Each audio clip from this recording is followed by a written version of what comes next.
ಅಂತಪಾಶಧರಂ ದಿವ್ಯಾರ್ಭಕಾಕೃತಿಂ ಶಿಖಾಬಂಧತ್ರಯೋಪೇತಂ ಭೈಷ್ಮೀ ಮಧ್ವಾಕರಾಂಚಿತಂ ಹರಶಂಭೋ ಮಹಾದೇವ ವಿಶ್ವೇಶಾಮರವಲ್ಲಭ ಶಿವಶಂಕರ ಸರ್ವಾತ್ಮನ್ ನೀಲಕಂಠ ನಮೋಸ್ತುತೆ. ರಕ್ತಾಂಬರೋ ರಕ್ತತನ್ಮುಃ ರಕ್ತಮಾಲ್ಯಾನುಲೇಪನಃ ಲಂಬೋದರೋ ಯಶಮುಖಃ ಭಾಷದಂತಾಂಕುಶಾದಯೇ ಬಿಭ್ರದ್ದೇಯೋ ವಿಗ್ರಹದಃ ಕಾಮದಸ್ತರಯಾಶ್ರಯಂ ಶಿಖರಪ್ರಸಾದಾಯ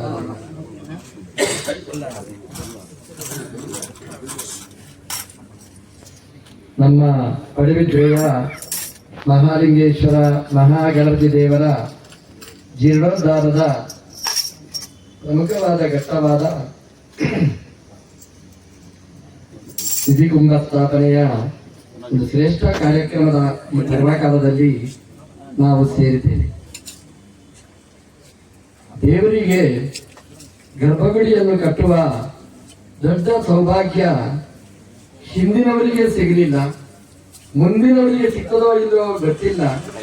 ನಮ್ಮ ಮೇಲೆ ದೇವರು ಪರಮಾನುಗ್ರಹ ಮಾಡಿ ಇಂತಹ ಒಂದು ಅವಕಾಶವನ್ನು ಮಾಡಿ ಕೊಟ್ಟಿದ್ದಾರೆ. ಇದು ದೇವರ ದೊಡ್ಡ ಒಂದು ಕಾರುಣ್ಯ. ಇದಕ್ಕೆ ಈಗಾಗಲೇ ಭೂಮಿ ಪೂಜೆ ಆಗಿ ನಿಧಿಗುಂಭ ಕಳಶದ ಸ್ಥಾಪನೆಯ ಪ್ರಮುಖ ಘಟ್ಟ ಇವತ್ತು ನಡೀತಾ ಇದೆ. ಮಹಾಲಿಂಗೇಶ್ವರ ದೇವರಿಗೆ ಚಲನೆ ಇಲ್ಲವಾದ್ದರಿಂದ ಗಟ್ಟಿಯಾಗಿ ಮಹಾಲಿಂಗೇಶ್ವರ ದೇವರು ಕೂತಿದ್ದಾರೆ. ಅವರು ಕೂತ ಹಾಗೇನೆ ನಾವು ಗರ್ಭಗುಡಿಯನ್ನು ಕಟ್ಟಬೇಕಾಗ್ತದೆ. ಮಹಾಗಣಪತಿ ದೇವರ ಗರ್ಭಗುಡಿ ವಿಗ್ರಹ ಪ್ರತಿಷ್ಠೆಯ ಒಂದು ಒಳ್ಳೆಯ ಸೌಭಾಗ್ಯ ದೇವರು ನಮಗೆ ಕರುಣಿಸಿದ್ದಾರೆ. ರುದ್ರದೇವರ ಹಾಗೆ ಗಣಪತಿ ದೇವರದ್ದು ಸ್ಥಿರ ಪ್ರತಿಷ್ಠೆ ಆಗಿದ್ರೆ ನಮಗೆ ಈ ಒಂದು ಅವಕಾಶ ನಮಗೆ ಸಿಕ್ತಿರ್ಲಿಲ್ಲ. ದೇವರು ಮಾಡಿದ ದೊಡ್ಡ ಒಂದು ಕಾರುಣ್ಯ. ಇವತ್ತು ಮಹಾಗಣಪತಿ ದೇವರ ದೇವಸ್ಥಾನದ ಕಟ್ಟಡಕ್ಕೆ ಬೇಕಾದ ನಿಧಿಗುಂಭ ಕಳಶದ ಸ್ಥಾಪನೆಯ ಕಾರ್ಯಕ್ರಮ ನಡೀತಾ ಇದೆ. ಇದಕ್ಕೆ ಎಲ್ಲ ಭಗವದ್ ಭಕ್ತರಿಗೆ ದೇವರೊಂದು ಅವಕಾಶ ಕೊಟ್ಟಿದ್ದಾರೆ. ದೇವರ ಪೂರ್ಣ ಅನುಗ್ರಹ ಈ ನಮ್ಮ ಮೇಲಿದೆ. ಅದಕ್ಕೊಂದು ಉದಾಹರಣೆ, ಯಾವಾಗಲೂ ಬರಬೇಕಾಗಿರ್ತಕ್ಕಂತಹ ಮಳೆ ಅದು ಇವತ್ತೇ ಬಂದಿದೆ, ನಮ್ಮ ಕಾಲದಲ್ಲೇ ಇದೆ. ಮಳೆ ಅಂದ್ರೆ ಅದು ಮನುಷ್ಯನ ಸೃಷ್ಟಿ ಅಲ್ಲ, ಅದು ದೇವರ ಸೃಷ್ಟಿ. ನಾವು ಮಾಡುವ ಕಾರ್ಯಕ್ರಮಕ್ಕೆ ದೇವರ ಅನುಗ್ರಹವಿದೆ ಅನ್ನೋದನ್ನು ತೋರಿಸುವುದೇ ದೇವಲೋಕದ ದೇವತೆಗಳು ಮಾಡುವ ಪುಷ್ಪವೃಷ್ಟಿಯೇ ಈ ಮಳೆ. ಹಾಗಾಗಿ ದೇವತೆಗಳು ಮಳೆಯನ್ನು ಕೊಡುವುದರ ಮೂಲಕ ದೇವಸ್ಥಾನ ಪ್ರಾರಂಭ ಆಗುವುದಕ್ಕಿಂತ ಮುಂಚೆನೆ ಬೇಕಾದಷ್ಟು ಮಳೆಯನ್ನು ಸುರಿಸಿ ದೇವಸ್ಥಾನ ಪ್ರತಿಷ್ಠೆಯಾದ ಬಳಿಕ ಬೇಕಾದಷ್ಟು ನಿಧಿಯನ್ನು ನಾನು ಕೊಡ್ತೇನೆ ಅನ್ನುವುದನ್ನು ಈ ಮಳೆಯ ಮೂಲಕ ದೇವರು ನಮಗೆ ಸೂಚನೆ ಮಾಡಿದ್ದಾರೆ. ಮಳೆ ಈ ಕಾಲಕ್ಕಿಲ್ಲ, ಮೊದಲಿದೆ ಆಮೇಲೆ ಇದೆ.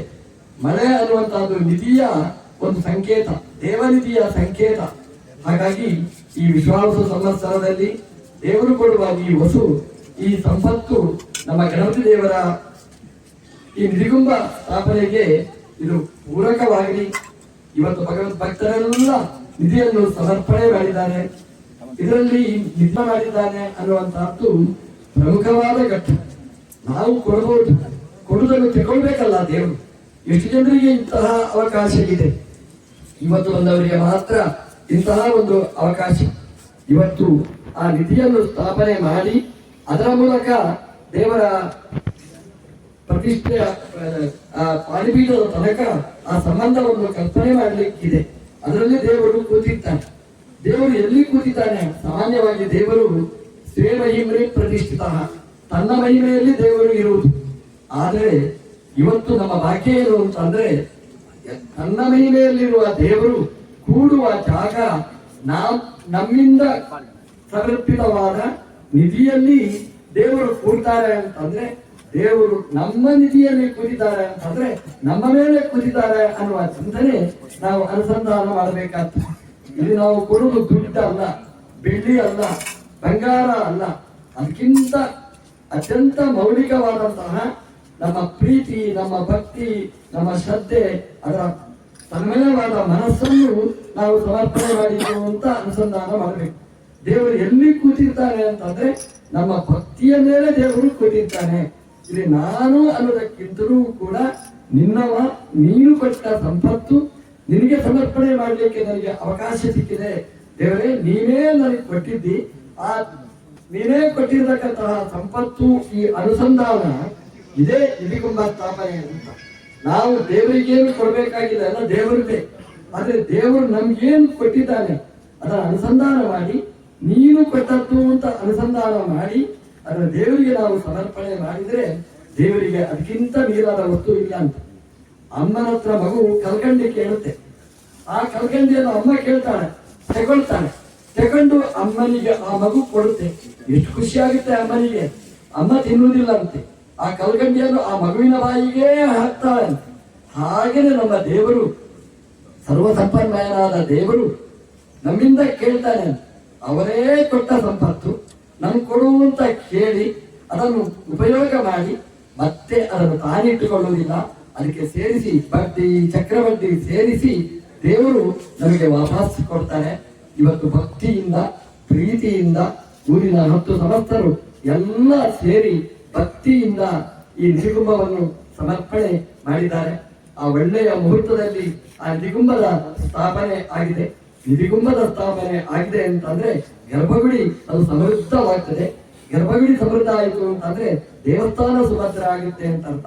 ಅಂತ ಆ ಸುಭದ್ರವಾದ ದೇವಸ್ಥಾನ ನೋಡಿ ಗಣಪತಿ ದೇವರು ಈ ಜಾಗದಲ್ಲಿ ಕೂಡ್ತಾರೆ, ಈಶ್ವರ ದೇವರು ಮತ್ತೆ ಒಂದು ಆ ಜಾಗದಲ್ಲಿ ಸೇರಿಕೊಳ್ತಾರೆ. ಸುಭದ್ರವಾದ ದೇವಸ್ಥಾನ ಅದು ಆಗ್ಬೇಕು. ನಮ್ಮ ಕರಾವಳಿಯಲ್ಲಿ ದೊಡ್ಡ ದೊಡ್ಡ ದೇವಸ್ಥಾನಗಳೆಲ್ಲ ಆಯ್ತು. ದೊಡ್ಡ ದೇವಸ್ಥಾನ ನಮ್ಮ ಪಡುಬಿದ್ರೆಯ ಮಹಾಲಿಂಗೇಶ್ವರ ದೇವಸ್ಥಾನ ಕೊನೆಯ ಅವಭೃತದ ದೇವಸ್ಥಾನ. ಆ ದೇವಸ್ಥಾನದ ಜೀರ್ಣೋದ್ಧಾರ, ದೇವರ ಕಟ್ಟಡಗಳು, ಗರ್ಭಗುಡಿಗಳು ಅದೆಲ್ಲ ವಾಸ್ತು ಪ್ರಕಾರ ಅದು ವ್ಯವಸ್ಥಿತವಾಗಿ ನಡೀತಾ ಇದೆ. ಅದು ಚೆನ್ನಾಗಿ ನಡೀರಿ, ಅದಕ್ಕೆ ಬೇಕಾದ ಎಲ್ಲ ಸಂಪತ್ತು ಮಳೆಯ ಹಾಗೆ ಹರಿದು ಬರಲಿ, ಆ ದೇವಸ್ಥಾನ ಚೆನ್ನಾಗಿ ಆಗಲಿ. ಆ ಕುಂಭಾಭಿಷೇಕನು ಕೂಡ ಅತ್ಯಂತ ವೈಭವದಲ್ಲಿ ದೊಡ್ಡ ಆದರ್ಶ ರೀತಿಯಲ್ಲಿ ಈ ಆಗ್ಲಿ ಅಂತ ನಾವೆಲ್ಲ ಒಟ್ಟಿಗೆ ಸೇರಿ ಆ ದೇವರ ಹತ್ರ ಪ್ರಾರ್ಥನೆ ಮಾಡೋಣ. ದೇವರೇ ಎಲ್ಲರಿಗೂ ಐಕಮತ್ಯವನ್ನು ಕೊಟ್ಟು ಒಂದೇ ಅಭಿಪ್ರಾಯದಿಂದ, ಒಂದೇ ಭಕ್ತಿಯಿಂದ, ಒಂದೇ ಮನಸ್ಸಿನಿಂದ ನಾವು ಮಾಡುವ ಆ ಸೇವೆಯನ್ನು ದೇವರು ಸ್ವೀಕಾರ ಮಾಡಿ ದೇವರು ಇಡೀ ಜಗತ್ತಿಗೆ ಒಳ್ಳೆದು ಮಾಡಲಿ. ದೇಶ ಇಡೀ ಸುಭದ್ರವಾಗ್ಲಿ, ಸಮೃದ್ಧ ಆಗ್ಲಿ. ದೇಶದಲ್ಲಿ ಎಲ್ಲ ಆ ಕ್ಷೋಭೆಗಳು, ಗಲಭೆಗಳು, ಅದೆಲ್ಲ ದಾರಿದ್ರ್ಯಗಳು ಎಲ್ಲ ನಾಶ ಆಗಿ ಸುಭಿಕ್ಷೆಯಾಗಿ ಸಮೃದ್ಧವಾಗಿ ಈ ದೇಶ ಸುಭದ್ರವಾಗಿ ಭಕ್ತರಿಗೆಲ್ಲ ಒಳ್ಳೆದಾಗಲಿ ಅಂತ ಈ ಪ್ರಸನ್ನ ಕಾಲದಲ್ಲಿ ನಾವೆಲ್ಲ ಒಟ್ಟಿ ಸೇರಿ ಪ್ರಾರ್ಥನೆ ಮಾಡೋಣ.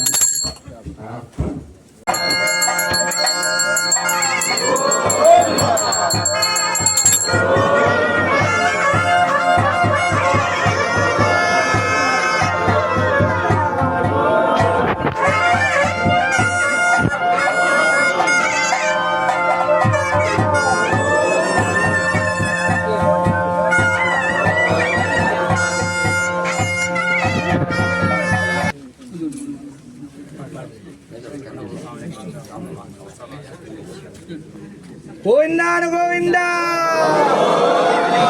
ಗೋವಿಂದಾನು ಗೋವಿಂದ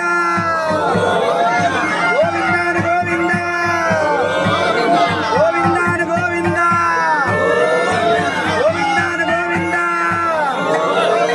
ಗೋವಿಂದಾನು ಗೋವಿಂದ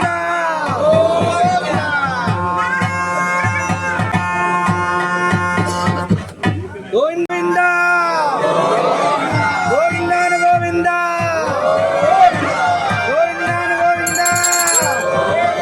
ಗೋವಿಂದಾನು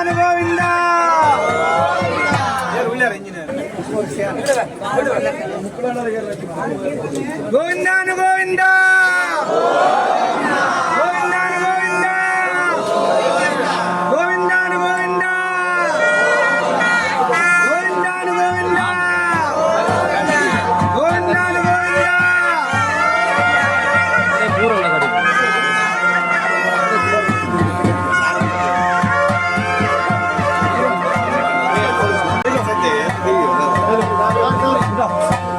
ಸಮಸ್ಯೆ ಲಾವಂತೆ ನಾಟೆಲ್ಲ ಒಗ್ಗಟ್ಟು ಎಂಗುನೂರು ಎಂಗುನ ದೇವಸ್ಥಾನ ಎಂಗುನ ದೇವರ ಮನೆ ಭಾವನೆ ಕೊಟ್ಟು ನನ್ನ ಕರ್ತವ್ಯ ಪಲ್ಲೊಡು ಮಲ್ಪ ಒಂದು ಐಕಗೋಡ ಸರ್ವ ರೀತಿದ ತಾನು ಮನ್ನ ದನ ಸಹಕಾರ ಅಂತ ಕೊಡೊಂದು ಮಾತೆಲೆಗಳ ಎಡ್ಡಾಪ್ಲಕ ಆನ ಬೇಗನೆ ಗುಡಿ ನಿರ್ಮಾಣ ಆದ ಆ ದೇವರನ್ನ ವೈಷ್ಣವನ ಯೋಗಭಾಗ್ಯ, ಆ ದೇವರನ್ನು ತೂಪನ ಯೋಗಭಾಗ್ಯ ಕೊಟ್ಟು ಸರ್ವಗಳ ಎಡ್ಡಾಪ್ಲಕ ಈ ಜಾಗದಕ್ಕಿಂತ ಬೆಳಕುಲಕ ಆ ಮಹಲಿಂಗೇಶ್ವರನ ನಂಬಿದ್ದೇವೆಲ್ಲ ಪರಿಪೂರ್ಣ ಅನುಗ್ರಹ ಮಲ್ಪಡು ದೇವರ ಪ್ರಾರ್ಥನೆ ಒಟ್ಟು ಬತ್ಲೆ ದೇವತಾ ವಿಗ್ರಹ ಸಿದ್ಧಿರತು.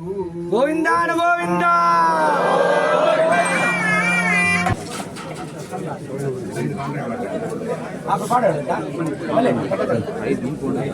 ಕಡ್ಪೋರ